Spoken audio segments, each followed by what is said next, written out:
Hello, everyone, and welcome to episode 321 of the Canadian Football Countdown, a proud member of the Canadian Football Podcast Network and the Alternative Football Network.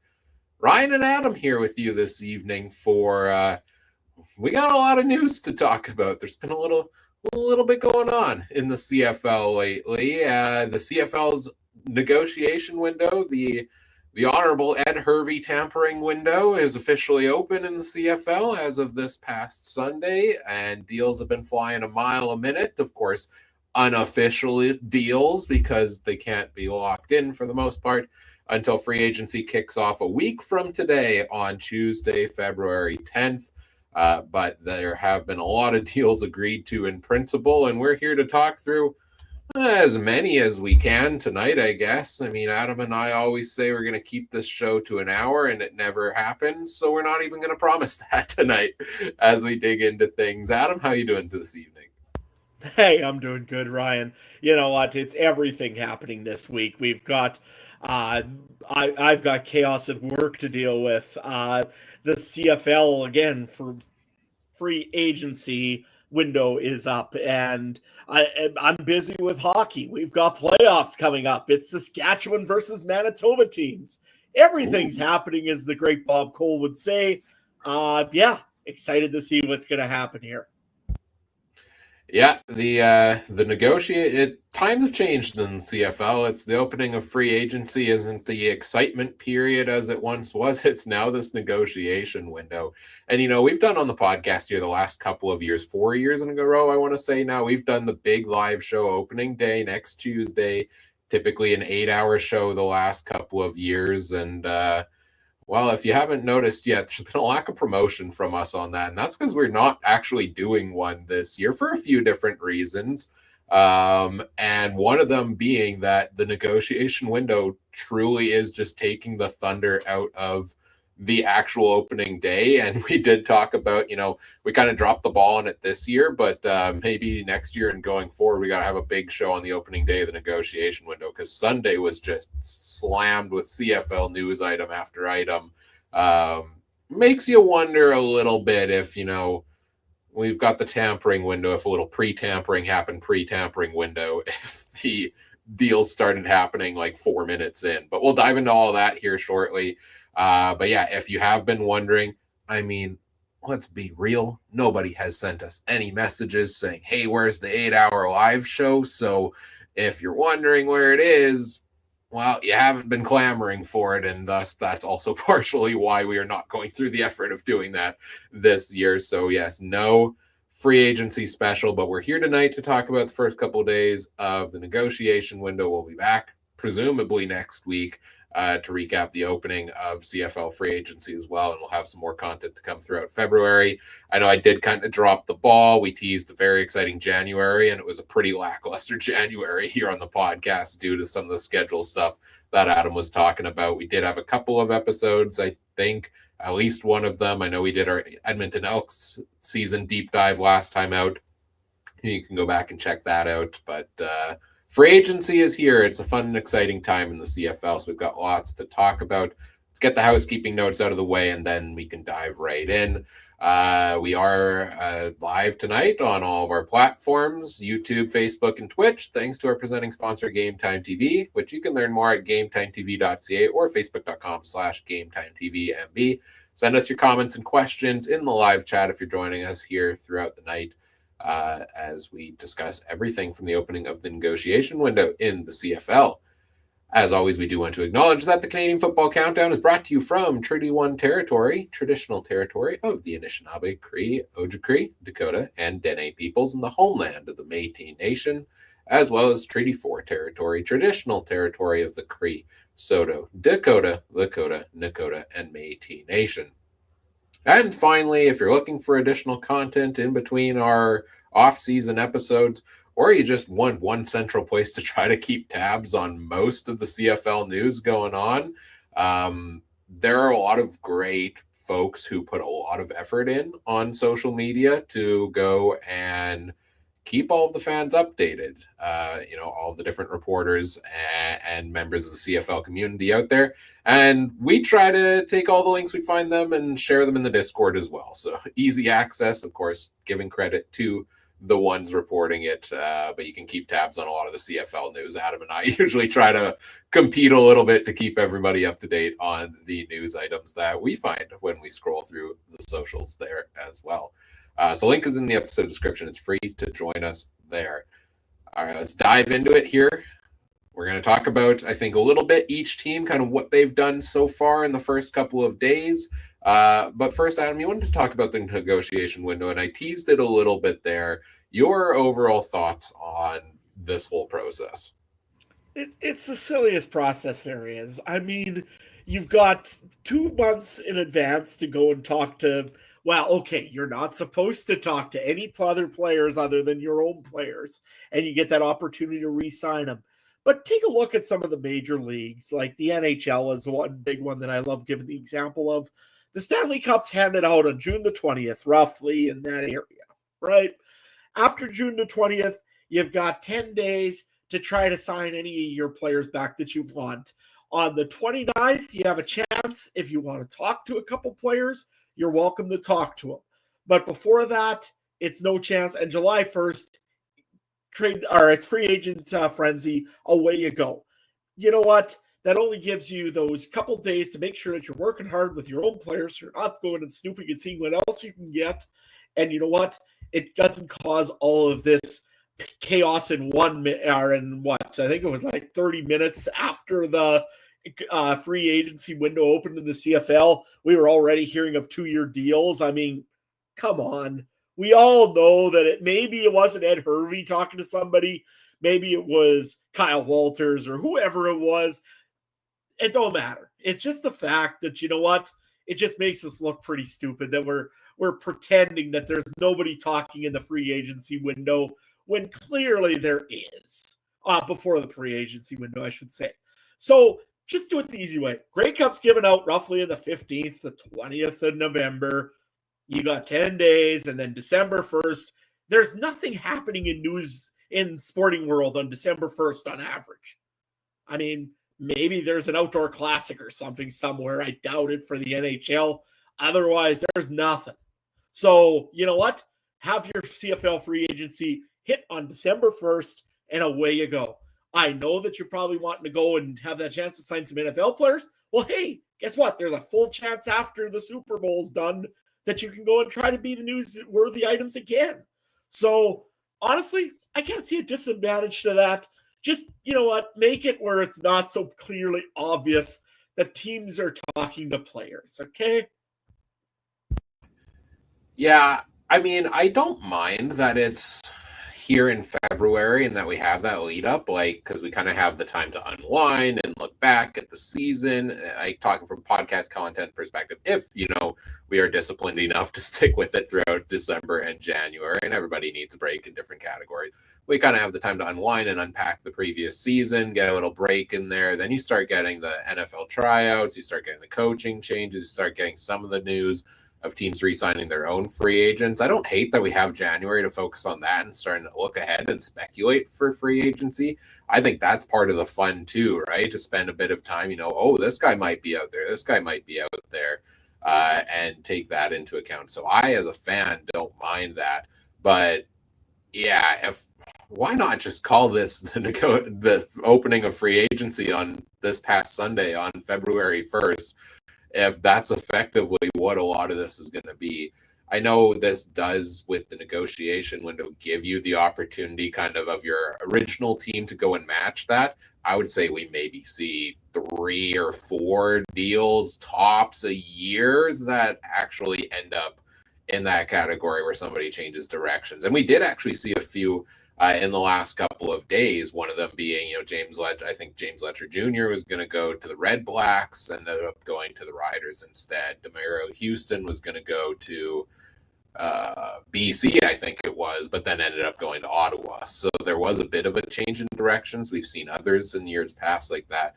But by and large, the reports that are out there already of who players have agreed to terms with is who on February 10th, they will be signing their contract with and making it official, because once you have that locked in, you don't want to go and say, oh, no, I changed my mind. Maybe not, right? Like, you want to start making your plans, and the teams want to start making their plans. And so, like you said, deals happen so quick. There's no way there isn't discussion happening before this. So eliminate the week-long process and just kick off free agency. Let's get the ball rolling, in my opinion. And I think that's the same sentiment you were sharing there as well. Yeah, absolutely. I mean, my opinion is I think if you go and you put it at December, you can condense that whole big speculation and have almost a whole month in November of people just talking CFL because, hey, this playoffs are coming up. This guy's going to be a free agent in a few weeks. Is he thinking about re signing? I know it puts extra pressure on general managers when they're worrying about maybe playoffs, but you know what? By then, really, the GM's job should be done. It's the head coach and all that should be worried a little bit. But I get it what you're saying, Ryan. You want to make that little bit of a time to kind of reflect and see what you're going to do for the next season. If you're going to keep the same coaching staff, if you're going to change things up and all that. And you want to know that stuff before you start bringing in certain players. But I don't know. I'm mixed on it. I don't think this negotiation window does anything for anyone. So, you know what? You're right on that part. I'll agree that, you know what, when it's free agency time, just make it free agency time, and who cares about the negotiation window, just to save Odell Willis and Ed Hervey from looking bad. I think if you moved it to December, though, it would make the offseason feel so much longer. And I know it now goes into like early May, even into April, maybe that training camp starts and we have the draft and stuff. But like the way things are nicely spaced out is kind of, you have February now, mid-February is free agency period, early February. Then you kind of die off late February into March, and you have a dry spell there. And then you get into draft and training camp and stuff like that. You shift all this back to December. Now it's like a 4-month period until the draft there, where you're not getting a ton of signings here and there, and we're talking about the same stale old news. So I don't know. I like where it's at in February, but yeah, tampering is going to happen whether you try to build a window around it or not. Like we said, Sunday was a wild day. Lots of news going on around the CFL. Kind of have our thoughts, I think, on some winners and losers from the first couple of days. And granted, it's very early and a lot can change over that standpoint. But definitely one of the busiest teams in the CFL was the Ottawa Red Blacks on the opening day. And I do want to give a shout out to, I believe it's CFL Stats Geek, who posted this, I'm sure, on socials and on Reddit as well. A great graphic that kind of highlights all of the different moves from day one of the opening of free agency that really helped us for prepping this show. And we're using that as a reference because I just haven't had the time to go and compile my own list of that as well. So let's talk about Ottawa. Some notable moves they made before this window even opened. Biggest one probably getting Justin Hardy back on a contract extension, one of the top receivers in the CFL. They also, was it a trade with Edmonton? Got the rights to Niles Morgan, I believe, in a trade with Edmonton. Nope, no trade. I think it was just an outright signing because I think Morgan was released before. Oh, okay. I definitely thought that was a trade of the rights because I couldn't see Edmonton just outright releasing him. So without trying to get a draft pick or something back, because Niles Morgan is one of the best linebackers in the CFL when he is healthy. So that's a huge addition before any of this window even opened for Ottawa. Let me just run through the list here for you, Adam, and then we can touch on some of the signings here. Linebacker AJ Allen from the Riders, defensive lineman Habakkuk Baldonado, running back Greg Bell, linebacker Brian Cole II, receiver Aiden Eberhard, defensive backs Demario Houston and Scott Hutter, Sam linebacker CJ Rivas, quarterback Jake Mayer, all signing with Ottawa on the first day of free agency. They follow that up on the second day with Michael Broderick at linebacker, Dylan Wynn on the defensive line. Haven't really lost a ton. Dustin Crum does depart Ottawa. I have a soft spot for Dustin Crum. We'll talk about where he's going shortly, and then defensive back Robert Priester as well. But your thoughts, and first of all, I'm sure you looked it up and you're going to tell me I was right, that Niles Morgan wasn't, his rights were traded, and Adam is nodding. So, of course, I was right, which makes me very happy. But your thoughts on how busy Ottawa was these first couple days? Well, the Ottawa Rough Riders really did a great job, I thought. Essentially, I mean, let's face it, AJ Allen was a huge pickup. I mean, Canadian linebacker, 27 or 28 years of age. He's the perfect guy for that team. I really, really was disappointed. I'll probably say it later on, but I think the wrong AJ may have stayed in Saskatchewan. But that's a different story for a little while later. You know what? Honestly, great linebacker. The Riders are really going to miss him. Ottawa, they got themselves a gem. I mean, that's a perfect guy to get, along with CJ Rivas. I mean, both of these guys were big pieces into trying to get the Rough Riders and getting the Rough Riders to the Grey Cup and winning a Grey Cup this last year. I'm not sure if I'm sold on Jake Maier as their quarterback. Again, Ottawa does all this stuff in the offseason all the time. They bring in a lot of great players. This time it seems like they really have brought in a lot of really good players. But it's the quarterback again. Is Jake Maier the guy you're going to go with for starting quarterback for the Ottawa? No, it's Drew Brown. Is it Drew Brown? It has to be Drew Brown. There's no way it isn't Drew Brown. I don't know. I'm just saying. I think it's going to be a contest for the starting quarterback for Ottawa. I don't know. Like I said, it's, to me, if it's Drew Brown, okay, fair enough. But boy, Jake Maier is going to give him a little bit of competition there. I really hope Ottawa does have that real starting quarterback. I still don't know if it's either of those guys. But that's what they got. Baldonado, I think, is probably a very, very understated loss for the Riders and for gain for Ottawa. Baldonado was really good whenever he went in. Either he was swapping in or just he even got to start for a while there when that injury, I think, to Shane Ray, I believe it was. He covered in for Shane Ray. And I mean, perfect player. He was great out there. So Baldonado, and again, a global player of all things. So that there was a big signing for them. Eberhardt, I thought he had actually a good season with the BC Lions. Again, Canadian passport. That's going to give him a little bit of an advantage. I thought maybe they overpaid for him when they kind of released the amount. No? You don't think so? No, Eberhardt's not Canadian. Oh, Eberhardt isn't? Okay. Well, then he was definitely overpaid for what I've seen from for what Ottawa was or what it was reported that Ottawa paid for him. So can't say that I absolutely know that. One really big signing that I liked, Greg Bell coming there to Ottawa. They needed a running back in the worst way last year, and they sure got one with Greg Bell. I think he's going to be a big piece to the Ottawa offense. That one is actually the most puzzling to me. And I have an interesting perspective, I feel like, on Ottawa, because again, every year we talk about them being so active in free agency. We're hyped in February that this is the year the team is going to turn the corner. 2 years ago, they turned it a little bit. They made the playoffs.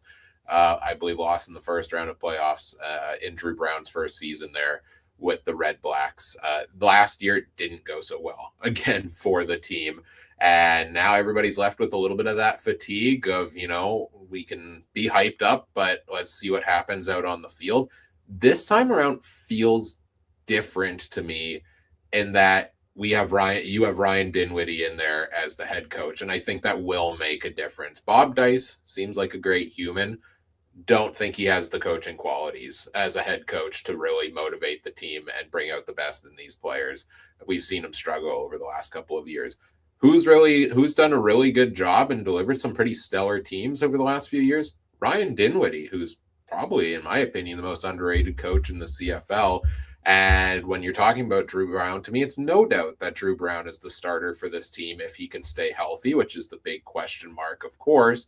And I think pairing him with Dinwiddie and some of the offensive weapons that they're giving him, that could be dangerous if Drew Brown can take that next step. Like, you're looking at the likes of throwing to Eugene Lewis and Justin Hardy and Braylon Addison is probably going to move on in free agency, but Khalil Pimpleton, Eberhardt was a 700-yard receiver last year in BC. I think he's kind of in that on the rise type of receiver. That's a great fit in there as well. So I like this offensive system for the evolution of Drew Brown to work under a guy like Dinwiddie, who brought out the best in Chad Kelly, who was a bit of an unknown commodity before then. Nick Arbuckle, was on, in my opinion, a career downslide. And look what he did last year. He could have been an MOP candidate the way he was playing under Ryan Dinwiddie. So I think that offense, no longer having Tommy Condell also calling the offensive plays, having Dinwiddie calling instead, I'm excited to see the evolution of Drew Brown here. I think Jake Mayer makes sense as a backup. I hope they bring back Tyree Adams as kind of a third string here to get, keep investing in him in the organization. But the one that I'm a little puzzled with is the addition of Greg Bell, I have to say. I'm, first of all, surprised Greg Bell left Hamilton. I thought, he was so good last season that I thought they would have made a little bit more effort to bring him back after moving on from Butler the year before. But also I have a hard time because Dinwiddie didn't really effectively use his running backs for a lot of last season, right? It was that rotation between a number of different guys before they settled on Spencer Brown. And I also thought that Daniel Adebaboye, who was re-signed earlier this offseason, would get that chance to, in that green light, to be the starter definitive guy, because it looks like they are moving on, presumably at this point, from William Stanback. So I was a little puzzled by the Greg Bell addition, but again, another weapon to add to that offense that I think can take that offense to the next level. So yeah, I'm higher on Ottawa now than I have been in past off seasons because they're adding in the pieces, and I think they have the coaching staff to supplement it for the Red Blacks here. Any other quick thoughts on Ottawa before we move on here, Adam? Yeah, I mean, you're right, I guess. I mean, Ryan Dinwiddie is a way different coach than Bobby Dice. And I mean, you're not going to see that 6-yard, 7-yard pass all game and hoping that they get more yards or the 2-yard hitch screen all the time. I mean, I think Dinwiddie actually will let Drew Brown air it out a little bit, but we'll be waiting to see seen. I mean, he still is a 14 touchdown, 10 interception kind of quarterback, and he's proven that to be very consistent. So if John Dinwiddie does what he can do, yeah, maybe it'll be Drew Brown being a good quarterback. Otherwise, I've been burned. I've been hurt too many times by this Ottawa Red Blacks team and said that, yeah, they're going to be a good team this year. So my judgment is reserved. Boy, that defense sure has been improved. I think the offense has been improved, and I think their coaching has been improved. But it's all got to go and add up into one thing, and we'll see. I just, like I said, Ottawa's burned me in the past, and I have yet to love them again because of it. But we'll see what happens. I hope. And I totally get that because I felt the same way about them, just like I've expressed about Edmonton throughout the offseason as well. And every year of, looks hopeful, but are we going to trust it? We talked about a number of those pieces added on defense coming from your beloved Saskatchewan Roughriders, so I think we can go there next. Naturally, the defending champs are going to take a hit in free agency. They always do. This team had a plethora of free agents. If you go to the CFL's official free agent site, you do need to scroll pretty far to get through the list of them. Side note, I do have to give the CFL site and those who edit and manage it a shout out here for the free agent list on the CFL site actually goes and has under the status column reportedly signed with so-and-so. And on their homepage had, I think, like an article with basically an Instagram feed of all the reported signings, which I feel like we hadn't really seen in years past, where it was kind of like, here's the big day. We're all going to go to social media. We're all going to go to 3 Down Nation and these other sites to go and find out the CFL news that's happening. And the CFL website is a ghost town because nothing's official, so we can't report on it. So kudos to those people. I love the change in that regard. And yeah, there are a lot of names on the riders list here, Adam.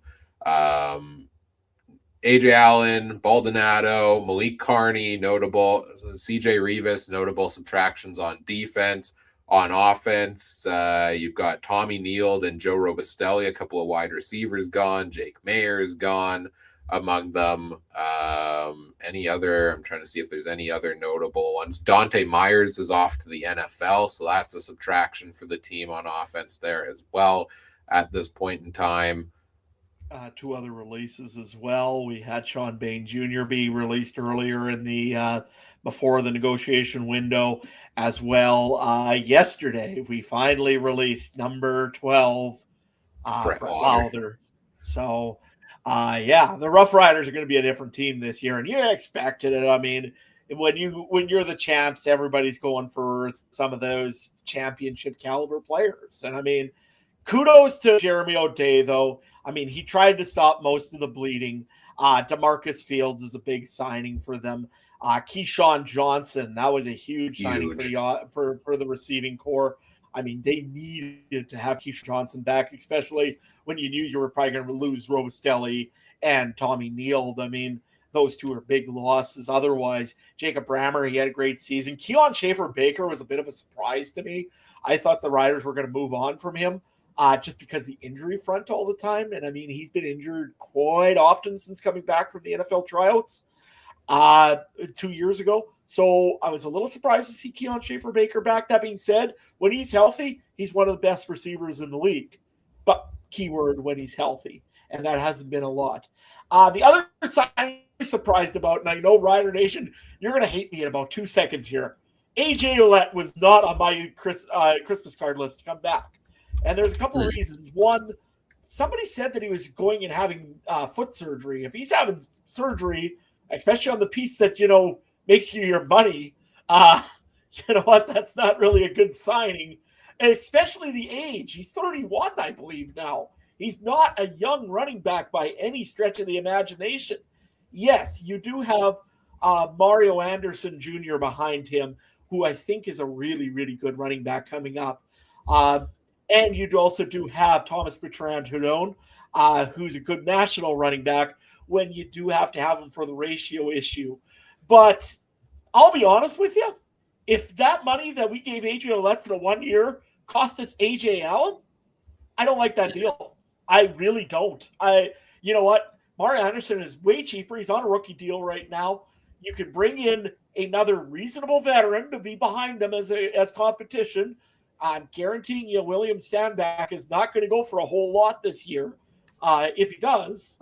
And you could bring in like a guy like that would be like that Kadeem Carey that was for this team last year that kind of came in, was kind of a little bit of a thing to press the starting running back, which is Ouellette, into place. I don't know if I like Ouellette as a starting running back right now for this Rough Riders team, especially if he's going for surgery. But you know what? The first thing when he got signed, there was a huge wave of enthusiasm and joy and thrill from Rider Nation over him coming back. Good on him. You know what? He's a good running back. He's the best marketable tool that the Rough Riders will ever have. I mean, he fits in with the mold perfectly. But don't get me wrong. I love AJ Ouellette, but I don't know if I would take him over AJ Allen, in all honesty, because that defense was so dominant last year, and that's what got you a lot of wins in Saskatchewan. Don't get me wrong. AJ Ouellette did a little bit, but AJ Allen and CJ Rivas and all those other guys in there, like again, Malik Carney's another one. He was huge in that Saskatchewan defense. I was waiting for the sign saying Carney for Prime Minister in Saskatchewan this year. Now I have to look for him somewhere else. But you know what? In all honesty, I like the defense how it was built last year, and I know that Jeremy O'Day is a really good chance of finding some more defensive guys, and I know Corey Mace is a good evaluation for defensive talent. But boy, there's a lot of pieces on that defense missing. Offense, I'm not as worried about now. The defense, get me a little concerned. Yeah, and I give them kudos for how they kept the offense afloat, and yeah, defense definitely. But I think defense is often where you see in defensive backfield, like new guys step up every single year across the league that we haven't heard about more, and I think it's are able to make a name for themselves. Some will If I had to keep one of the two together, I'm more focused on trying to keep the offense together personally, and they're going to lose some pieces. Like Myers was going to go off to the NFL. That makes sense. I believe he signed with the Cincinnati Bengals. So best of luck to him down south with the Bengals there. And you are going to lose some pieces. And yeah, the losses of Tommy Neal, he was the West Final hero for this team. Rider Nation will forever be thankful, I think, for what Tommy Neal did in that game. And Robustelli. We will practice his chant or his name though to replace the Henry Burris chants. Just saying. And Robustelli, promising piece lost at receiver, but this team was so deep at receiver as well. Like you're still left with a core of Ajo, Sam Emlis, Dell Duncan Busby, Keyshawn Johnson, Keon Schaefer Baker. I think Daniel Weeb is a name we're going to start to learn this year, probably get involved in there. Like they still have a lot of depth at the receiver position involved here. And bringing back AJ Ouellette, bring back Trevor Harris, the offensive line as well. Jamarcus Hardrick was a huge re-signing for them. Brammer also on the offensive line. Like bring back the crew that's going to open up the holes and protect Trevor Harris. Yeah, that offense is still going to be pretty good this year. They haven't been super active with signing new pieces because they've just been trying to keep the team together. A couple of notables, though, they did sign James Letcher Jr. as a kick returner. So looks like they are moving on from Mario Alford and replacing him with Letcher Jr. And then James Vaughter on the defensive line had a heck of a season last year in Winnipeg, which is a bit of a nice replacement perhaps for Malik Carney. Any other quick thoughts on the Riders here for you, Adam? Yeah, the last one that I've really got is we'll go back to the defensive line. They needed somebody still to fill in that hole for Micah Johnson. So I'm not sure if James Waters is that guy because mostly, Micah Johnson used to do it right in the middle most of the time. So I don't think Waters is the guy you put up the middle. However, they do have Mike Rose back, which is a big piece that is not to be understated as well. So with Rose in there, with Waters in there, Ollie Sod is going to get another season under him, so he'll be a lot better next season. This defensive line still looks pretty scary. The linebacking core is where I'm really wanting to see what they do with because I'm sure they're going to try to hunt down some Canadians in there. I'm sure they're going to fit some pieces in there, and we'll see what happens. And the defensive backs also a little bit of a question mark. Ryan has been telling me how much I've been enjoying my one defensive back coming back, Kerfali Exume. Yes, he is a Rough Rider again, and this year he is ready for Tyson Philpott, I think. You can only hope. But is he ready for McLeod Bethel Thompson? Well, we don't know where he's going yet, so maybe not.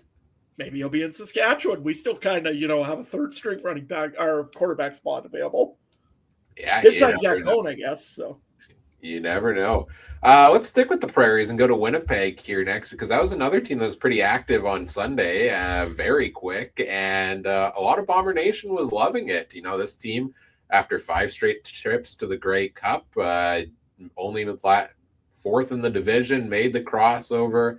Everybody's kind of in on this is now the decline of the Bombers, and Kyle Walters said, I'm allowed to start tampering. Let's go and try to turn this around pretty quick. And they even tried to they even made their mark a little bit before that opened when the Ticats and Tim White broke off discussions and they released them early. And most notably, Tim White in a Winnipeg Blue Bombers uniform for next season.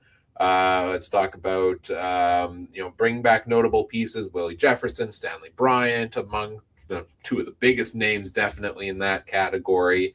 And then on opening day, Jarrell Broxton, I think he was on 3 Down Nation's list as the number 1 free agent out there, one of the top, if not the top offensive linemen in the CFL. Jake Ceresno, one of the top defensive linemen in the CFL when healthy. Jonathan Moxey, a heck of a defensive back. And then we just talked about hero Tommy Neal coming over to Winnipeg here as well. I thought that was a home run opening day for Kyle Walters and touched on the positions that he needed to touch on, like receiver depth was a concern for this team. Pressure on the quarterback was a concern. The aging of the offensive line, definitely a concern because Up until now, all off season long, it's been, well, let's get the band back together yet again for one more crack at it. And I think rightfully a lot of people have concerns with when are you moving on, and bringing back Bryant and Neufeld and guys like this on the O line year after year. How much do they have left in the tank? So I think bringing in somebody like Broxton is huge in that category, and I love the wide receiver additions. What do you think about Winnipeg's opening day? I like that they went and they addressed the trenches first. And I mean, that's the biggest thing with the Winnipeg Blue Bombers that they needed to do. I mean, Zach Caleros needs all the help he can get back there to get any throw off, I think, this year. And you know what? Honestly, Broxton was a huge signing for the Winnipeg Blue Bombers to get. I'm not sure. Is he a left tackle or left guard? I don't know. Okay. Well, anyways, I think if I'm not mistaken, he is left tackle, and if he is, that's a very hard position to fill, and Broxton will do a great job of it.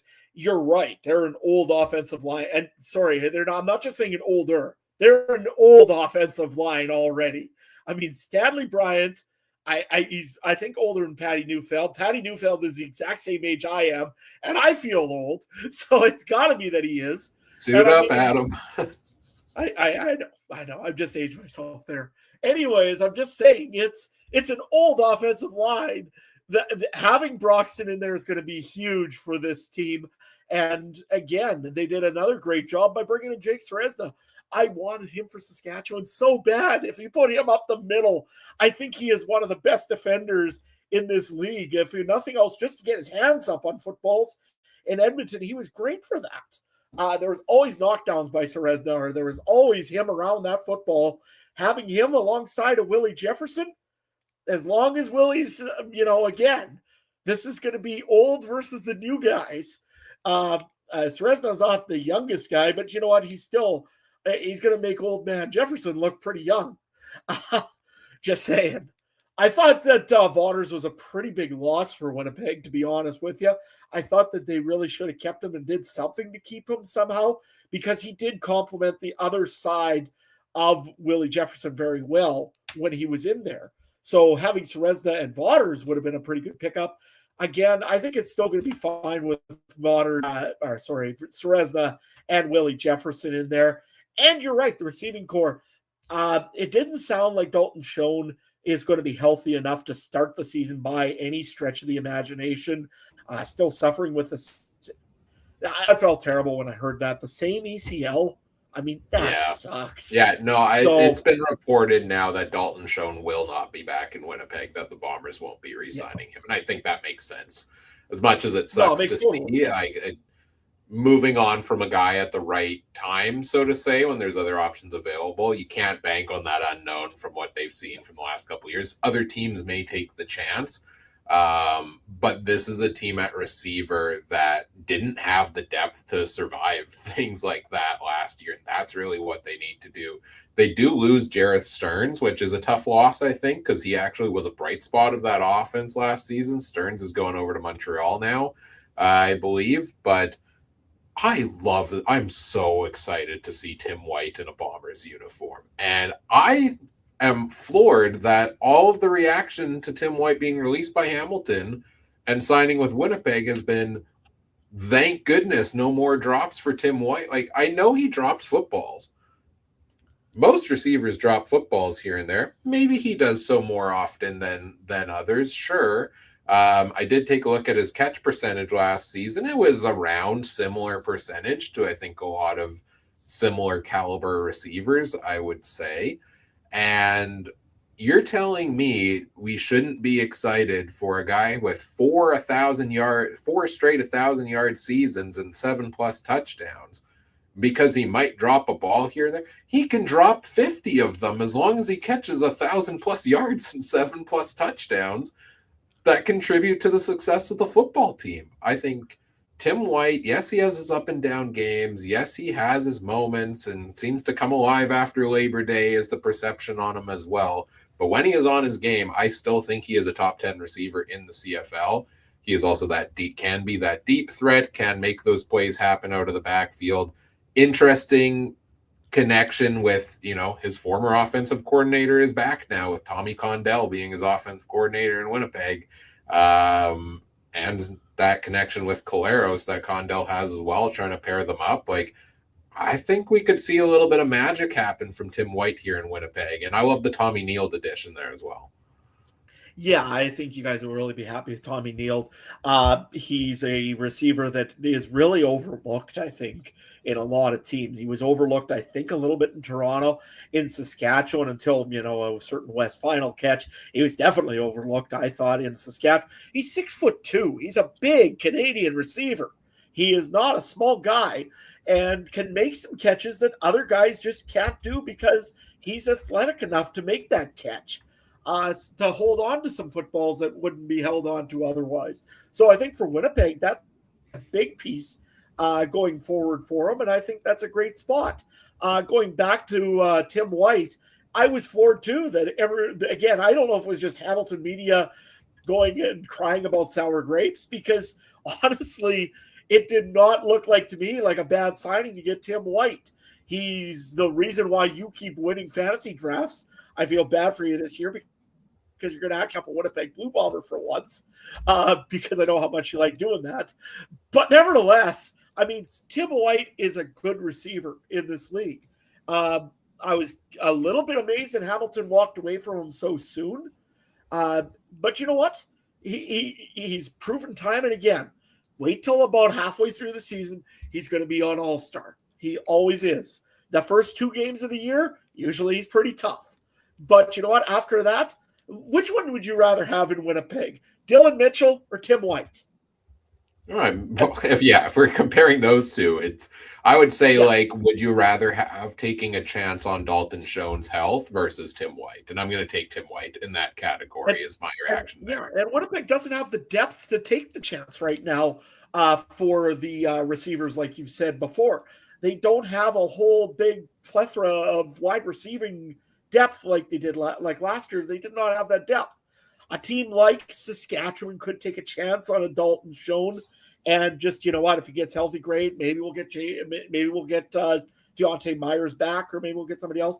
There's a few teams like that have that great wide receiver depth. Montreal, I think, is one maybe that could take another chance at a Dalton Schoen if he gets healthy. Great, maybe it won't cost us so much. But Winnipeg's not that team right now. They're a team that needs receivers that can go right on game one. And Tim White's one of those guys, and definitely Tommy Neild is another one of those guys. So Winnipeg did good on their pickup so far. I think we could see them go 3 Canadians potentially at wide receiver this year, at least 2 of them, because that's where they have their depth now. Dembski's got his starting spot for sure. Absolutely. And then you've got the likes of Tommy Neild. You've got Kevin Sklercius coming back. Gavin Cobb they re-signed, who didn't get a ton of experience time last year, but I'm high on Gavin Cobb from what I saw from him in his time in Edmonton. Tommy Neild, I think I just mentioned, getting added to the mix there as well. And then you pair them with Ontario Wilson, got the 2-year contract extension. Carrick Wheatfall is an interesting one. He's still a pending free agent. I don't know if there's interest in bringing him back there. I think the team may need to bring some more bodies potentially in at receiver, because you cannot be at a place in 2026 where we have to consider putting Chris Streveler in at wide receiver again because you don't have enough depth on the active roster at receiver. That can't happen. No. He's starting quarterback after week 9. Just saying. The good old Collaros and Streveler duo, we're going to ride that for another 8 years. That's my one bone to pick, from the opening day of free agency, is that I really think Winnipeg needed a backup quarterback, and all of the ones that I had an interest in went to different places, and there's not much left out there. So that being said, I think they are intrigued by, Bryce Perkins, I want to say, that they brought in from the UFL. Bryce Perkins, yeah, that's who was the UFL guy. I still don't know what they're doing with, what was it? Wilson? Terry Wilson? Yeah. I mean, are they He's actually under contract. Do something with him, or are they going to develop him, or are they just going to let him rot on the bench? I don't know. You tell me. I could not tell you. Let's move on to another team that I think it makes sense to go to next here, which is the Edmonton Elks, because all of the talk at the wide receiver sweepstakes was, when are these dominoes going to fall, right? Of the Tim White, Austin Mack were two guys that were released early from their respective teams, and who was going to get in on them. And Winnipeg swoops in and takes Tim White.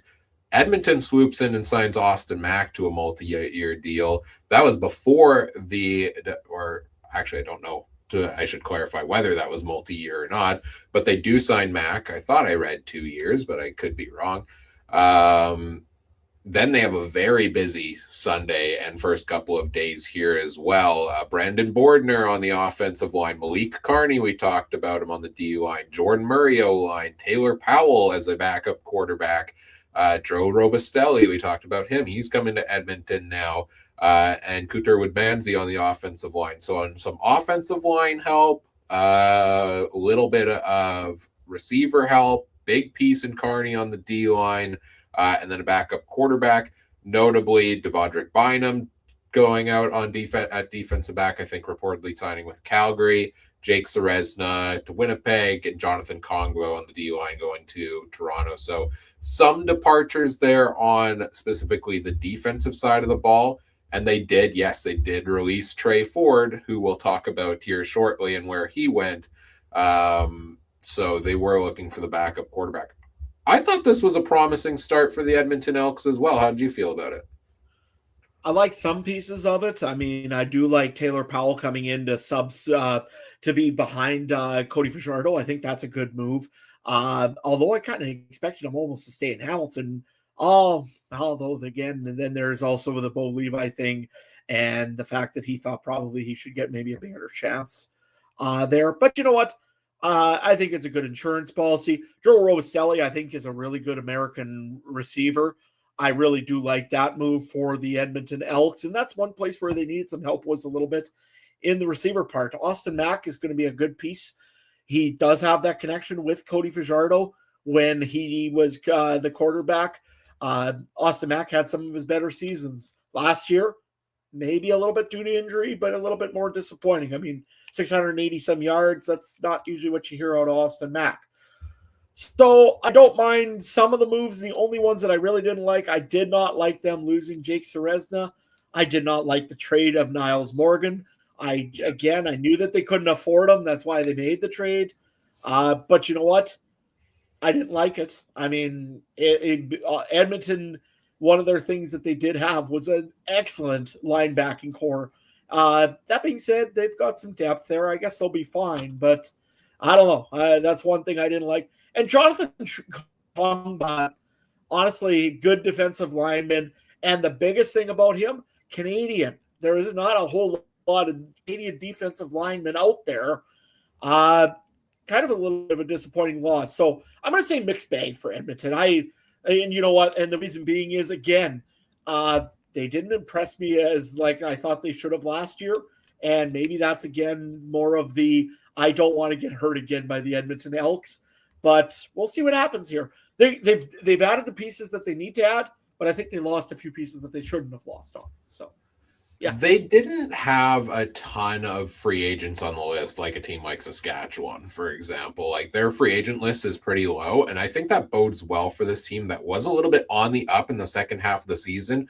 And to me, the biggest addition of the entire offseason for the Edmonton Elks is health willing an entire season of Cody Fajardo as your starting quarterback. Because you go back and look at where the Elks finished last season, right? And you have to wonder, if he had started all season long, does this team make the playoffs? How far do they go in the playoffs? Because when he came in, they went on a little bit of a run. And yeah, they settled back at the end, but it was definitely the defense got better. And we talked about all of these things last episode on our Edmonton Elks deep dive. So go back and for more insights on that. But so they didn't have a lot to worry about losing in free agency. Bring Fajardo back was the number one thing, obviously, there that I think was most crucial. They weren't going to lose a lot of pieces. So any additions are a net positive to me on top of what they already can build off of from late last season, which I think is a lot there. So I am excited for the changes here in Edmonton.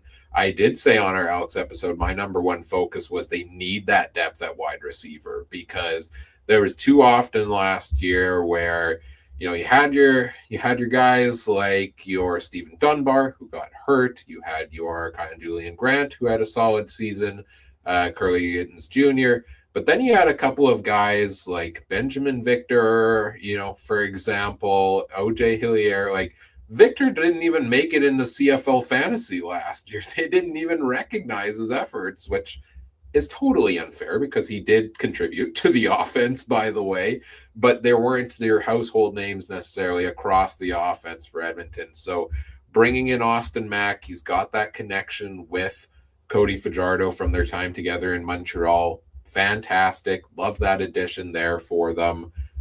Who was the other one? Joe Robustelli. We saw some bright spots from him last year. He could have a nice breakout. Not on day one, but actually today, Brendan O'Leary-Orange, another nice addition at receiver for them. Seems like they're moving on from Curly Gittens Jr., so they do get a Canadian piece back in O'Leary-Orange, who I would have loved to see get another step forward in his time at Hamilton. And I think if he gets a priority spot in this offense, could be involved there as well. So I'm high on the move so far at receiver for this team, pairing those three guys we just talked about with, if they can bring Dunbar back, he is a free agent, with bring, kind of Julian Grant still there. And the next step forward for guys like Hillier, Victor, Arkell Smith, also a free agent. So I guess pending, but I think it's a positive step forward for this team. And I think Taylor Powell, among the guys who are the backups that haven't had a chance to start a whole ton yet, Taylor Powell is the one that's most promising to me in the CFL. I do think there is some good potential there. When he did get a chance to play when Bo was injured a couple seasons ago, it was a rocky start, but he had progression over time. And I think learning from a guy like Fajardo at this point is going to be fantastic for him. So I think that was an upgrade from the Trey Ford situation, just didn't work in Edmonton. And I think Taylor Powell could. So all good things. Reserve your hype a little bit because it is the Edmonton Elks, but I think all good things so far for me from Edmonton here. Anything else on the Elks for you? No, I think you covered it. I don't think there's really much else that I've got in the Elks. I think you're right. We want to see that extra year and see what happens now. And if if Cody Fajardo can lead them somewhere, well, let's see what happens here, I guess, in Edmonton. Just like I said, I still think they lost in some spots, but if they can gain in a few and maybe in more important areas, again, that wide receiver core needed some help last year. You're right. When you don't even recognize Victor for how long in the season, you might need some depth help in Edmonton. So let's see where it goes. Well, we talked about let's go to the other team involved in the quarterback swap in free agency. We talked about Taylor Powell going to Edmonton. Trey Ford, released by the Elks, goes over to the Hamilton Tiger Cats, one of their most notable additions. They've been pretty quiet these first couple of days. Trey Ford goes to Hamilton. Eric Lofton, another former Bomber, goes to Hamilton on the offensive line there as well. Another Bomber, Chris Kolinkowski, earlier in the offseason went to Hamilton, and they re-signed a couple of their own in Quinton Barrow, Dustin Tolbert, and trying to see if there's other ones in the last couple of days. I think those were the most notable. But this team has lost a lot in the first couple of days here. Deshaun Amos, Greg Bell, Brendan Bordner, Brian Cole II, Jonathan Moxey, Jordan Murray, Taylor Powell, Cooter Whitmanzi, all of these names leaving the Hamilton Tiger Cats. To me, opening day, and I repeat, opening day, were one of the losers of CFL free agency negotiation window. They can turn that around easily, and there's already reports out there that are trending that direction with, Wynton McManus being heavily rumored to be heading towards the Ticats. That elevates them for me because McManus is one of the best defensive players in the game. But not loving some of the pieces they lost here for Hamilton. What about you? No, I'm the same way. I thought really it was a loss compared to if you had Taylor Powell and you had Trey Ford. I am sorry, I like a Canadian just as much as anybody, but Taylor Powell, I think, is the more upside guy in the running or backup quarterback spot. Now, if they're going to use him in a different way, such as Bo Levi Mitchell throw the football, and by the way, we'll mix in Trey Ford for some running plays just to mess with some teams, might be okay. I don't see him really seeing the football field very much. Even if something happens to Bo, they're going to put him in, but I don't see that lasting long. I don't know if he's going to get. I hope he gets the development under Bo Levi Mitchell, but I really am not a big fan. I'm sorry. The media in Canada has burned Trey Ford. Yep. They put him on a pedestal that he cannot stand on, and his game was still not perfect when he was in there. They went and they said, "Oh well, he'll learn, he'll develop, he'll learn." He didn't. He did not grow as a quarterback. He still has that tendency of running first and looking later on for a play. It is not a good system, and I'm sorry, but I do not like Trey Ford as even a backup quarterback in this league right at the moment. Just the way I am. Some of the other losses as well. I mean, well, Greg before you get into that, I just want to touch on the Trey and stick with the Trey Ford thing here. Here's my thing with with signing in Hamilton is I think Ford can still develop potentially as a quarterback here in the right system with the right mentor. I'm not sure Hamilton is the place to do so because this is a guy whose skill set involves using his legs and making magic happen out on the field. And yes, he does need to develop as a passer, but he needs to learn to leverage the balance between those skills. And he's learning from a quarterback in Bo Levi Mitchell, who did set career highs in rushing yards, to be fair, and rushing touchdowns for himself this past season, I believe, but is not traditionally a runner. He's a pocket guy at quarterback. Bo Levi Mitchell is. So that's not really developing this.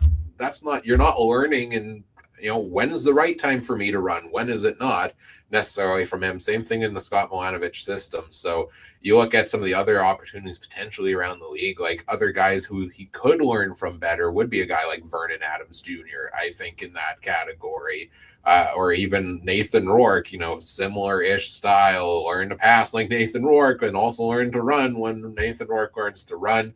Granted, I did see somebody point out on social media and wholeheartedly agree, you're never getting the playing time between Nathan Rourke because he's going to be the starter there a long time. Whereas, if you can develop in Hamilton, well, how many years does Bo have left? And that opportunity is potentially there for you. So we'll see how it works out. I don't think it's a great system fit for him, but at the end of the day, you're probably going to learn something from one of the best quarterbacks of the past couple decades here in the CFL. But you wanted to touch on the other moves here for the Ticats. Yeah, a few of the losses essentially. I mean, Deshaun Amos is a big one. I mean, a good defensive back, been a good defensive back in this league for a very long time. Same thing also. I was very surprised that the Hamilton Tiger Cats really walked away from Greg Bell this easily. You know what? What else do they have behind them for a running back? I know that their game used to be with Bo Levi Mitchell and with Tommy Condell back in the day, especially, was pass first, ask questions later. But you know what? They have literally adopted a little bit of a running game, and Greg Bell was a massive piece of that running game. He had an amazing season in Hamilton, but yet they walked away from him. That one there confused me quite a bit. Jordan Murray, Brendan Bornier, and I think that was it for the offensive linemen. Their O-line was one of their better pieces last year. I thought at the beginning of the year it wasn't going to be very much. It turned out to be one of their better pieces. It did a great job of protecting Bo Levi Mitchell. You're losing two more pieces in that offensive line, and I haven't seen a whole lot coming back quite yet for the Hamilton Tiger Cats. I guess Kolinetsky's The Oh, guy from yes. Winnipeg that they used to that Winnipeg had there in their offensive line. He's a good offensive lineman, but I mean, that's one. You got to get some more in there in Hamilton, and I don't know where it's going to come from. But you know what? Yeah, Hamilton, I would say, is probably your day one losers. Uh, and I don't want to scare any Hamilton Tiger Cat fans, but did you notice it's sure taken a long time if Hamilton really coveted Wynton McManus that long? Uh, they said again, 3 Down Nation report. They had sources that went and said that the Hamilton Tiger Cats wanted Wynton McManus in the worst way for a long time. If they really did, he should be a tie cat by now. What's going on there?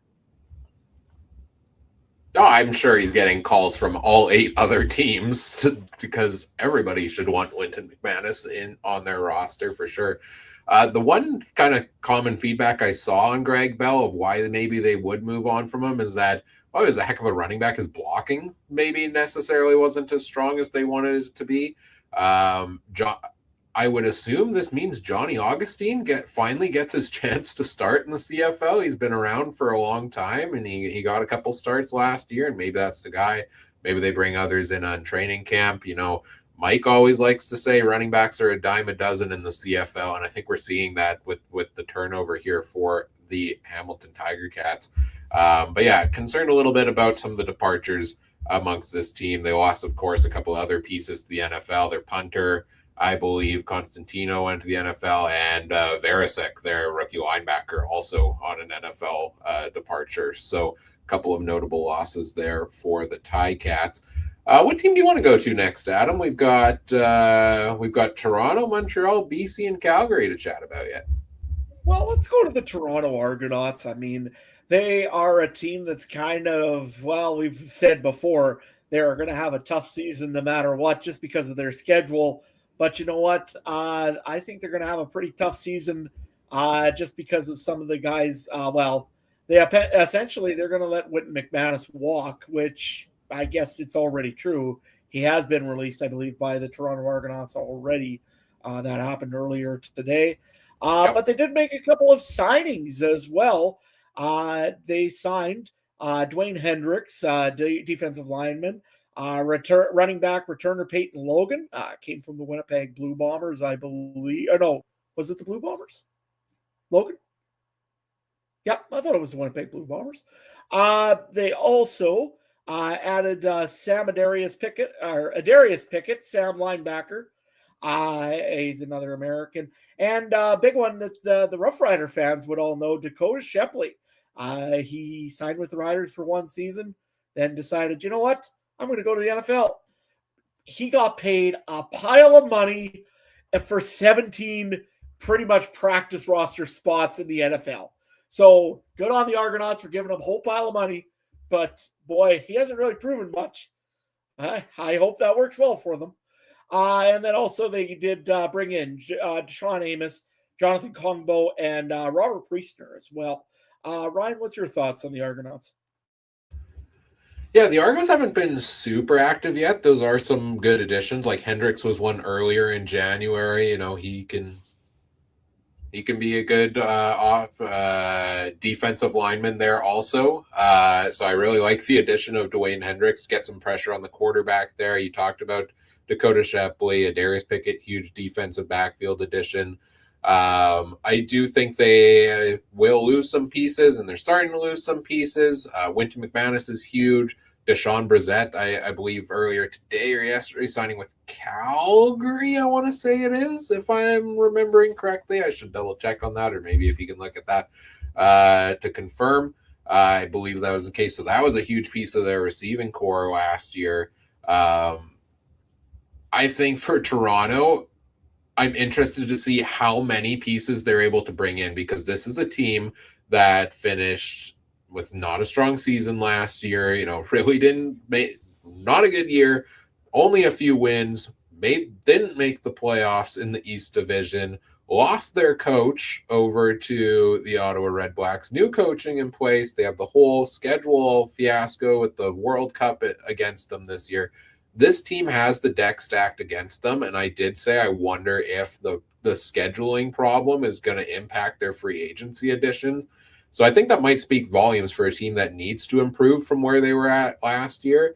If they aren't active in free agency this year, I wonder if that means players are just wanting to say no. I don't want to touch the Argos this season with the scheduling mishaps going on there. So I think I need to see them be a little bit more active than they have been thus far, and hopefully continue to do so. Most notably, also today, I believe I saw a report that Jim Barker, I think it was Jim Barker, saying that Chad Kelly is 100% healthy coming into the 2026 season. Do you buy that? I mean, he's out for how long? He should be, I guess. I mean, I don't know. I honestly, I got to see him play again. I mean, if he's going to play like which Chad Kelly are we going to get? We're going to get that one that played in the East Final that threw so many interceptions, or are we going to get the Chad Kelly that lit the league on fire when Nathan Rourke was gone? I don't know. We'll see one of them, I'm sure, but till we do. You know what? In all honesty, if he sucks a little bit, if he doesn't have a really good first start, Nick Arbuckle's not a bad choice. Honestly, he's almost proven to be a good. He was a good quarterback last season, so I wouldn't be surprised if they even go and maybe happen to wait to see what happens with all the quarterbacks and see if something happens with an injury or something, and then go and try to make a trade for something. But you know what? I hope he's healthy, I guess. I don't know. I honestly, I have no real thought about Chad Kelly. But that being said, you're right. Rashawn Brissett is a Calgary Stampeder. Had a breakout season last year, 900 and some yards. So he's on his way to Cowtown. Looks pretty good for him. But yeah, you're right. I think Toronto's probably having a hard time convincing a lot of guys, hey, we're going to be on the road all the time. We'll never see our families. We'll never see our home field until August. But you know what? Come to Toronto. I don't know if that's a real good convincing factor for one thing we will see, I think, this year from Toronto, which will be nice, is clarity on the running back position, because last year was, well, who's it going to be? And this year, Deontay McMahon is off to McMahon Stadium with the Calgary Stampeders. I think they released Mayan Williams earlier in the offseason, and Spencer Brown really came out as that breakout player in the second half of the season at running back. And so he's definitively the guy, looking at the current state of the roster, that's going to be that guy for the Argos this season at running back. I know they brought in Peyton Logan. I see that more as a return role and probably means the end of Janarian Grant over in Toronto. So it'll be interesting to see where he goes. And same thing with the loss of Brissett. Yeah, it's a loss, but, DeMonte Coxey, Jake Herslow, Kevin Meitel, Mackay Polk, David Ungerer, like that's a pretty solid crew that you've got going of your top five in Toronto, even if you lose Brissett. So I don't think it's a terrible loss, even though it's a notable name departing. But this team's got an uphill climb this year, I would say, based on the scheduling situation. We all know where Janarian Grant is going back to. I mean, Mike O'Shea likes bringing back his guys. It's going to happen. Not with Trey Vavel in there, no way. No, true enough. Although Mike O'Shea's pretty loyal to his old boys. Huh? No, I don't see that happening one bit. There's no way after they re-sign Trey Vavel that they're going to bring Janarian Grant back. I don't know where he fits in elsewhere around the CFL, but I would highly doubt that is going to be in Winnipeg. Anything else on the Argos? I think we covered it all there. What team you want to move to next? Let's go. Well, we've talked a little bit about them. Why not? Let's move over to the Calgary Stampeders and see what they're up to. Don't forget, they're hosting the Grey Cup this year, so you think they'd be pretty busy, but nope, not really. Not a whole lot going on with Calgary. We did talk about a few. Dijon Brissett, of course, coming over to Calgary, as well as we said also McMahon. See, they have McMahon and they have Mahan, yeah. So I gotta say it right, I guess. So McMahon is coming over to Calgary as their running back, which is a little surprising. I guess they're probably going to think about maybe that Dedrick Mills is maybe going to eventually dual back system. Dual back, yeah, maybe dual back this year. I'm not sure exactly what they're thinking there, but okay. And really, they haven't lost a whole lot. They have, Bynum was a decent, I thought, defensive back. Derek Moncrief's back. Clarence Hicks is back. That's really huge. Clarence Hicks being back for a 3-year extension is massive for the team. And I think their biggest departures are a couple of guys that went off to the NFL, right? And I think there were two, I want to say, on the defensive line. Well, there was three in total that left Calgary, all on the same day, and all of the Minnesota Vikings. So, if you like the Minnesota Vikings or the Calgary Stampeders, you're going to love the Minnesota Vikings. I don't know if they're trying to go and make a swap back for Justin Jefferson, but, don't think that's going to happen either. Yeah, Jalen Hutchings, the most notable on defense. I think also, I want to say Jacob Roberts, linebacker, was one as well.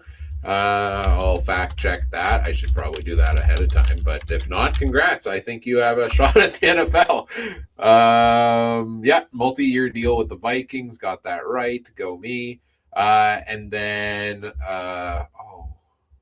Alford at the wide receiver. Damian Alford, right? Was the other one. Was the one signing the NFL. So they lost a couple of pieces in that category. I think those are some notable hits on the defensive side of the ball for this team. But other than that, I think, they've been bringing some guys back. They brought a lot of guys back. They brought in some interesting pieces, but not a whole ton of activity compared to some of the other teams around the CFL. And to be honest with you, until that injury happened to their one defensive lineman, and again, my names are terrible right now for the top of my head for the Stampeders, but when they had that injury last year, that's pretty much what derailed them. Otherwise, they were poised to almost maybe even host the at least the West semifinal, maybe even the West final. I thought they were actually a pretty good team, but you know what? It means you really don't have to make a whole lot of upgrades, but don't expect the Stampeders to sit still. I'm sure that they're still looking, and I'm sure they're going to add probably a piece in the Canadian receiver spot. Maybe Curly Gittins Jr. needs to come down to Calgary. Well, as a replacement for Alfred is what I'm thinking. Well, I think Brissett is that guy, right? Like that guy that they brought in to fill in that Canadian role. And they're going to be a team that starts multiple Canadians anyways. They re-signed Clark Barnes already earlier this offseason as well, who has been a staple there. They've got Jalen Philpott in there as well. So realistically, this team could start 3 Canadian receivers as well. I also think bringing back Eric Brooks was a nice move at wide receiver. He was a breakout guy down the stretch of the season, and Tevin Jones too. So that could make a guy who is currently a free agent like Dominic Rhymes available perhaps to go somewhere else. Haven't really heard any news on Rhymes yet in the negotiation window. So intrigued to see what happens with him there.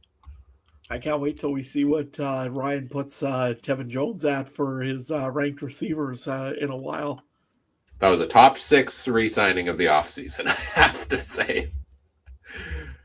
A little bit of activity for the Stampeders. I think they're in an interesting spot because they went from bottom of the West to really dominant early in the season to fell off a little bit, still came so close to beating BC in the playoffs. Like, they're in an interesting spot for me where I want to see, like, with these changes that are happening, with some of those pieces they did lose on defense, how does that take a step back? Because I do think the defense, much like you said with Saskatchewan, I thought the defense carried this team a lot through some of their wins during that season, and the offense was good enough. So interested to see what impact that has on them coming into this year. And they're typically not a free agent heavy team. We'll see them get more involved when it comes to the draft and it comes to the training camp and all of their tryout camps and things like that. BC Montreal. One other big note on Calgary to just mention, I forgot, they also don't have John Huffnagel anymore, don't forget. He did go to Toronto, as a advisor there. So yeah, that's a little different. So we'll see if Calgary's strategy changes up just a little bit. Uh, let's move over to let's go right next door over to the BC Lions. They were adding players that were getting released, essentially, is Yeah. what I've kind of seen out of them a lot. Uh, one of the big signings I thought that they made was Darnell Sankey, really, really good defense or linebacker from the Montreal Alouettes. Casey Sales, another one. James Butler, he re-signed, so that was huge. Dijon Allen, another one that was a pretty good signing. I didn't really That agree was to anybody extra in the negotiation window. I don't know if they got the message that the window was open or not, but they they really didn't. I don't did today make a very interesting signing, though, which is former NFL wide receiver Marquez Callaway from the New Orleans Saints, who, I haven't been an NFL guy for that long, but I do remember Callaway from a couple of years ago before I started tuning in heavily. It was a name that I was familiar with. 45 regular season games and caught over 1,000 yards and 7 touchdowns. So it didn't work out. I forget the name of was it Travis Fulham, I think it was the previous NFL guy they tried to bring in a receiver, and that didn't work out. So maybe it's Callaway can turn that around this time. Yeah, not only that, I think they also brought a running back in again that was a former NFLer as well, if I'm not mistaken. I'll have to go back and take a look at the names there. When I was, for those that are follow our Discord page, I really was just trying to grab guys that were in the CFL or had something to do with the CFL, not guys that were just added in from either former NFL or former NCAA star or something like that. I made guys that were just either re-signing or had some connection already with the CFL. So that's why in the Discord sometimes you won't notice some of those names that I'm sure our buddy Brandon would be extremely excited about. So otherwise, he'd be just telling me about how great all these guys are and how they will be starters in the CFL next year. What do you got there, Ryan?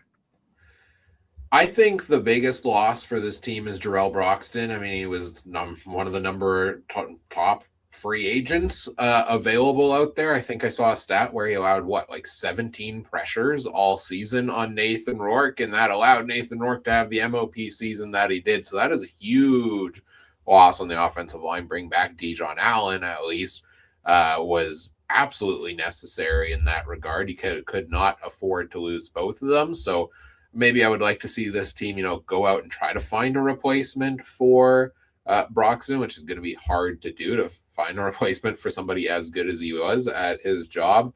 Aiden Eberhardt is a loss, definitely at wide receiver as well for the role he played, but I'm not too concerned there because the rest of the starting receiver core is under contract, and it's only a matter of time before the wizard that is Nathan Rourke goes and turns somebody else into a star and elevates them on top of it, right? You've still got Hatcher, you've still got Barry Hill, you've still got McInnes, you've still got Katoy. All of these four are coming back. It remains to be seen who takes that additional spot. Maybe Callaway is the guy who's going to compete for that kind of last spot in there as well. So I'm not too concerned really about the offense.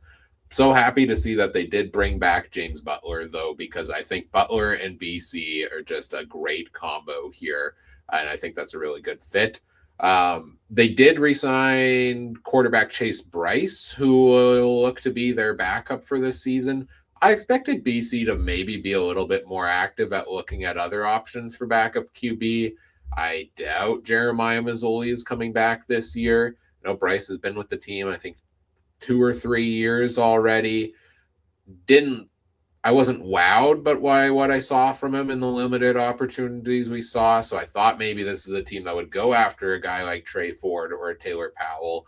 Maybe they did and just lost out in the sweepstakes, so to say. But when it came down to it, there's not a lot of options still out there. So bring back the devil you know versus the devil you don't, I guess, in Chase Bryce. And maybe there's something they see from him and his ability to develop under Buck Pierce and behind Nathan Rourke as their backup there. Any other thoughts from you? I think Chase Bryce is a very good backup. I mean, to be honest with you, you're never going to use him unless Nathan Rourke gets hurt. And if Nathan Rourke gets hurt, your hopes and dreams are pretty much lost already in BC because they rely so much on number 12. So, sorry. Uh, to be honest with you, I didn't think that it was such a bad signing to make Chase Bryce come back. And that way, there you can develop a third guy again and see who else there is in the future for the BC Lions. So overall, I didn't mind that one. I did like that they brought back James Butler. They know him. They know how he blocks for Nathan Rourke. I think that was a good signing for them. Yeah, the Broxton one was a big loss. Hopefully, they can find somebody sort of okay to fill in there for Nathan Rourke or to cover Nathan Rourke. But yeah, pretty much again, like I've been talking here, the world in BC revolves around number 12. They gave him a contract extension or a pretty much a kind of just let's move money around kind of deal, I think. He's still the highest paid quarterback in the league, and there's a reason why he is worth it. I mean, he's a very good quarterback who probably will make the Hall of Fame one day, just not today.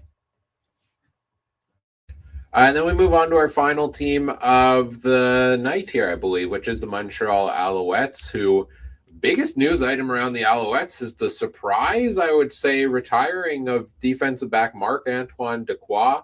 I think 5 years into his career. He hasn't been around that long necessarily, but boy, has he made an impact in his time. And I think is one of the top defense backs in the CFL, or I guess I should say was one of the top defensive backs in the CFL because, yeah, he decided to hang up the cleats and said, he wants to preserve his body in the current state it's in, I guess, and retire from football here.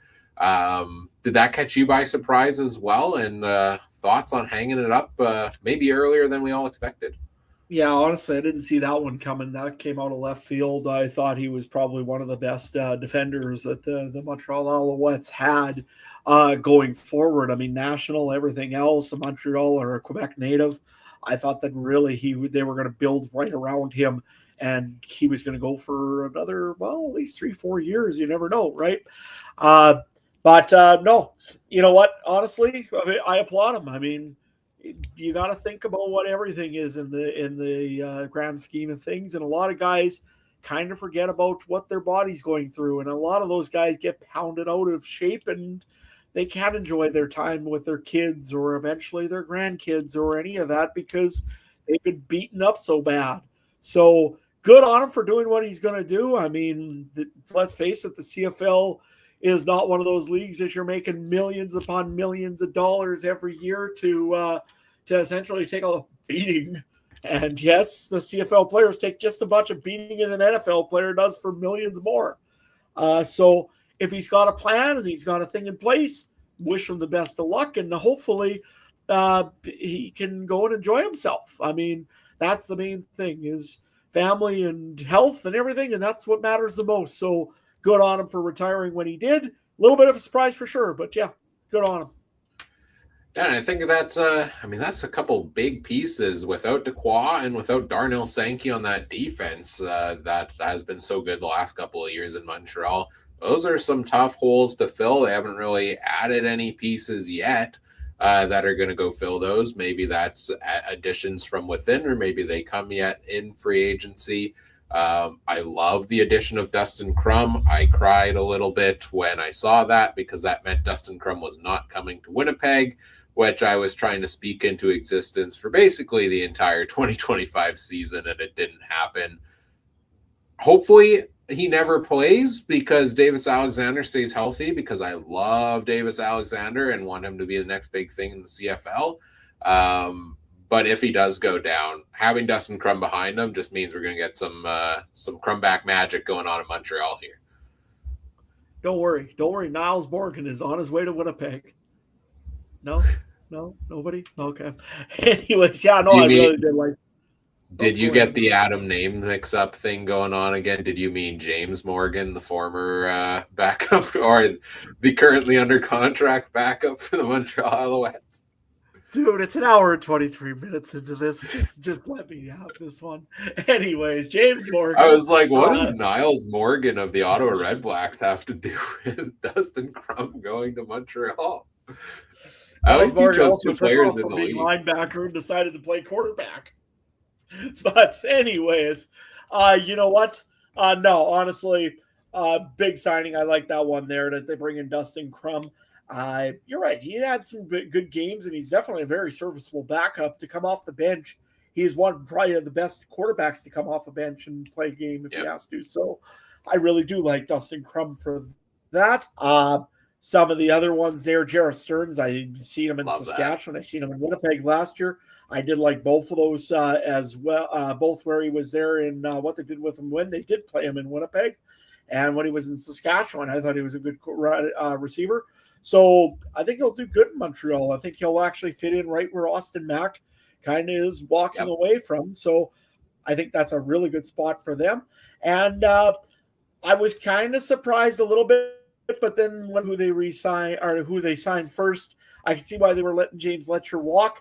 Devontae Dedmon is a very dangerous returner, but again, make sure he's just a returner because I don't want to see him playing running back this year and ending up getting smoked or whatever, like he did in Ottawa. So, you know what? Dedmon, I think, is going to fit in there real well as a returner in Montreal. It seems like guys they get developed in Montreal as a returner, and then they end up going to a Seton team in green and white. Just the way it goes. That's how they do it. Look forward to Devontae Dedmon in Ryderville in a couple of years, I guess, is the way that goes. I want a team to finally let him loose on offense. And I said this over and over in Ottawa. I don't think Montreal's the team to do it. They never use Letcher in that category, but there's so much speed there with Dedmon that I would love to see him use a guy like that in the offense, but doubt that's going to happen. But hope he stays healthy, and he can make an impact. And I would put him and Letcher Jr. kind of in a very similar category. So I don't know if it's necessarily an improvement or not for the team with the addition, but I do love Dedmon. He's one of the most thrilling players when he's on his game in the CFL, in my opinion. I also think Jarrett Stearns is a solid replacement for Austin Mack. And I did notice, interestingly, Charleston Rambo, a free agent. So that's something to watch for the team as well. But they did extend Alexander Hollins, who did not get a ton of playing time last year. And I could see sliding into that starting spot because we remember what Hollins has been in the past. Yeah, and also, I guess, running back Travis Tice was re-signed as well. So, the chance of Ryan maybe getting something off of that return game. I don't know if he's going to really get the returning job or running back job, I should say. If Tice or if it'll be Stevie, what was it? Stevie Scott? Stevie Scott the third. Yeah. So one of the two, but I mean, it'll be an interesting battle in training camp, but I think Scott's got it. And final note on Montreal, you can bet on this. Sean Lemon won't be back with the Alouettes, but still wants to play in the CFL. Hamilton, make it happen. Complete the Kevin Glenn tour. What are the odds on it, I wonder? I don't know. Maybe Lemon can tell us after he signs or something. I dare somebody to ask the league commissioner what's the over-under on him signing in Hamilton. Make it happen. Although part of me wanted like the Kevin. I can't tell if I want it or not because I mean it would be pretty cool, and if I got a nickel every time this happened, I would only have 2 nickels. But it happened. I know I'm botching the meme, but it's something like that out there, right? The 2 nickels thing, and like it would be crazy that has happened twice. But then part of me also just wants Kevin Glenn to forever be immortalized as like the only one to complete the bingo card. And the other one also is I just don't know if I can. You go to the Grey Cups and you see the traveling Glens. The traveling lemons is just weird. Sorry. It's just a fruit bowl. There's just a bunch of guys running around dressed up as fruit and betting on things. Now that is an idea for a podcast. I'm just kidding. This is what happens when we get an hour and 30 minutes in. This is why you can't move free agency to December, Adam. It would make a long off season. Yeah, fair enough. All right. Well, that's our recap of everything from the first couple of days of free agency. I think we went through it pretty quick, actually. I'm surprised we're wrapping up around the hour and a half mark. I know we got to do our wrap up here, but um, yeah, those are our thoughts on the first couple of days from each of the teams around free agency. Of course, it's the very beginning. There's lots of news that's going to come throughout the negotiation window week now, and then the opening of free agency on Tuesday, February 10th. We'll probably be back in the next week or so to recap all of the additional news that comes out from then. So before we go here, Ryan, let's go with who is the most interesting free agent that hasn't signed with anybody right now still that could like go with any team that we haven't heard any news on yet. Who's the most interesting guy in your side of things? You're really trying to drag this out and put me on the spot, hey? A little bit. I'll go first if you want. Sure, that would be great because I don't have an answer.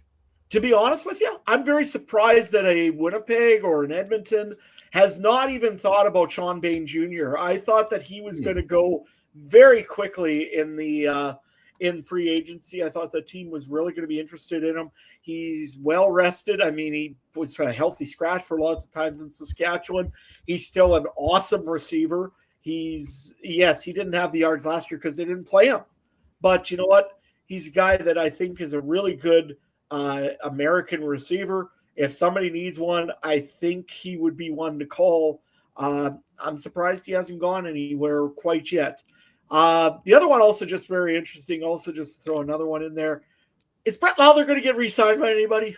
Just a question. I want Brett Lowther to have his Mark Leggio moment where I think everybody has been too hard on him, and he's a good kicker. And we saw what Leggio has been able to do since he went to Hamilton after he got run out of Winnipeg. And I hope the same thing happens for Brett Lowther because he seems like a great guy. 100%. I hope he does too. And I wish him the best of luck for 16 out of those 18 games. I mean, just 2 games that I really don't. But other than that, I really hope that, like in Ottawa, maybe he goes and replaces Lewis Ward or somebody else goes and signs him up.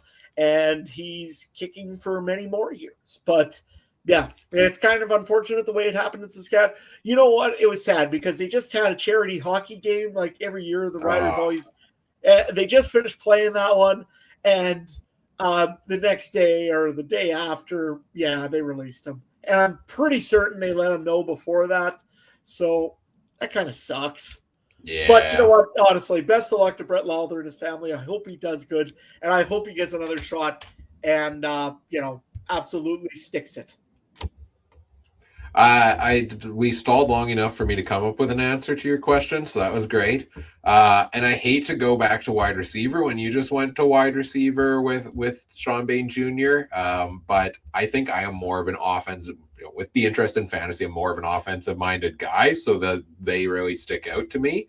And I hate to go to the hometown team, and it feels like a bit of a cop-out answer. But I'm really intrigued by Dalton Schoen because Dalton Schoen, if he is actually healthy and can return to health, is one of the top receivers in the CFL. And the Bombers have said we're moving on from Dalton Schoen, it seems. So that means who out there is going to go and take the chance potentially on that, and who's going to reap the rewards if he is able to come back strong from there.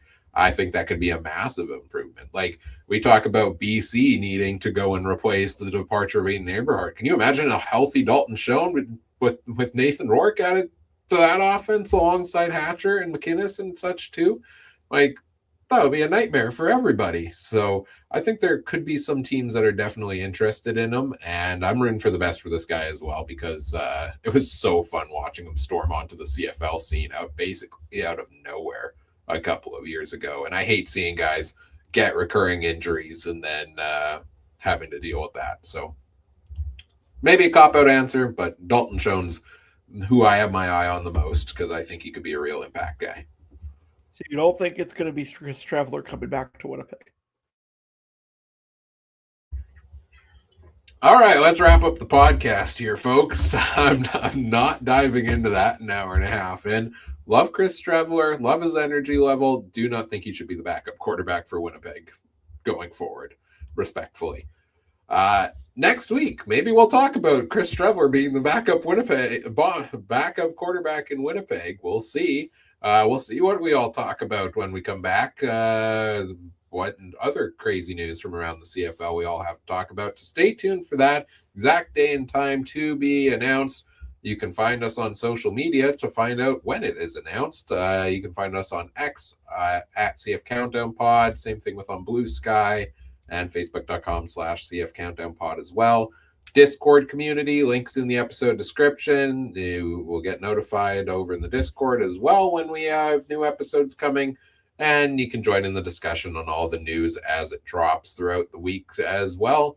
And check out all our friends from around the Canadian Football Podcast Network at CF Pod Network on X and the Alternative Football Network at the official AFN on X or alternativefootballnetwork.com.